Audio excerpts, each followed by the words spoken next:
বন্ধুরা কেমন আছো সবাই? সবাই আশা করি ভালোই আছো, আর আমিও ভালোই আছি। তো দেখো, আজকে বাজারে গেছিলাম রবিবার। তো বাজার থেকে এসে সব কিছু কাজকর্ম সেরে মাছ টাছ ধুয়ে সবজি টবজি ধুয়ে স্নান করে পুজো দিয়ে রান্নাবান্না করেছি। তো আজকে বিশেষ কিছু রান্না করিনি, হালকা পাতলাই করেছি।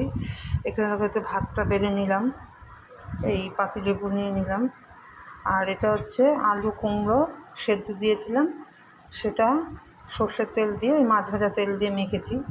আর একটা কাঁচা লঙ্কা একটু টলে দিয়েছি, আর একটা মাছ ভেজে নিয়েছি, রুই মাছ।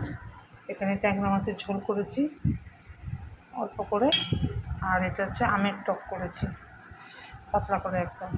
তো এই হচ্ছে আমার আজকে রবিবারের দুপুরের খাওয়া দাওয়া মেনু।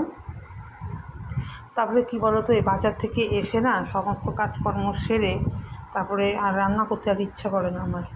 তো রবিবার করে আমার এই হালকা পাতলার মধ্যেই করি। আজকে অবশ্য চিকেনটা আনিনি আমি, চিকেনটা আনলে শুধু চিকেন আর ভাতই হতো।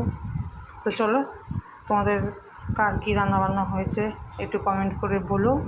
তো আমার তো আজকে এই হয়েছে একদম সাদামাটা। তো চলো খাওয়া দাওয়া করি, তোমরাও করো খাওয়া দাওয়া।